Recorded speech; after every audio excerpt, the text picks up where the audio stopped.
প্রধানমন্ত্রী তারেক রহমানকে চীন সফরের আমন্ত্রণ জানিয়েছেন দেশটির রাষ্ট্রদূত ইয়াও ওয়েন। প্রধানমন্ত্রীর সঙ্গে সৌজন্য সাক্ষাতে এই আমন্ত্রণ জানান তিনি।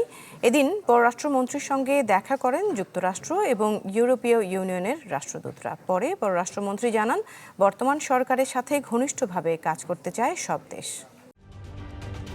ঢালাইয়ে দৃঢ়তা, নির্মাণে নিশ্চয়তা। প্রিমিয়ার সিমেন্ট, ঢালাইয়ের রাজা। তারেক রহমানের নেতৃত্বাধীন নির্বাচিত সরকারের সাথে সম্পর্ক উন্নয়নের চেষ্টায় বিভিন্ন দেশ। তারই ধারাবাহিকতায় সোমবার সচিবালয়ে নতুন প্রধানমন্ত্রীর সাথে দেখা করতে আসেন চীনের রাষ্ট্রদূত ইয়াও ওয়েন। পরে উপদেষ্টা হুমায়ুন কবির জানান, প্রধানমন্ত্রীকে চীন সফরের আমন্ত্রণ জানানো হয়েছে, তবে সফরের সময়সূচি এখনো নির্ধারণ হয়নি।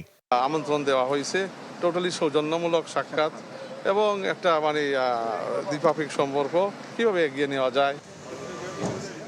এদিন পররাষ্ট্রমন্ত্রী ও প্রতিমন্ত্রীর সাথে দেখা করতে পররাষ্ট্র মন্ত্রণালয়ে আসেন মার্কিন রাষ্ট্রদূত। পরে মার্কিন রাষ্ট্রদূত এক্স হ্যান্ডেলে বলেন, বাংলাদেশ যুক্তরাষ্ট্র সম্পর্ক নিরাপদ, শক্তিশালী ও সমৃদ্ধ করতে আগামীতে একসাথে কাজ করবে দুই দেশ।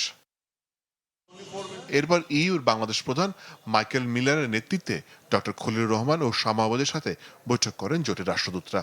আশা করেন আইন, বিচার সহ বিভিন্ন খাতের সংস্কার চালিয়ে যাবে বর্তমান সরকার। A very significant political partner for this new elected government.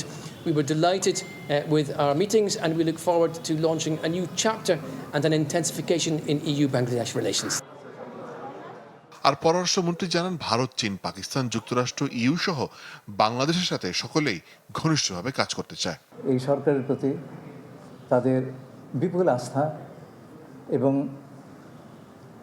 আমাদের সঙ্গে ঘনিষ্ঠভাবে কাজ করবার তাদের যে একটা প্রবল ইচ্ছা, সেটা আমরা দেখেছি।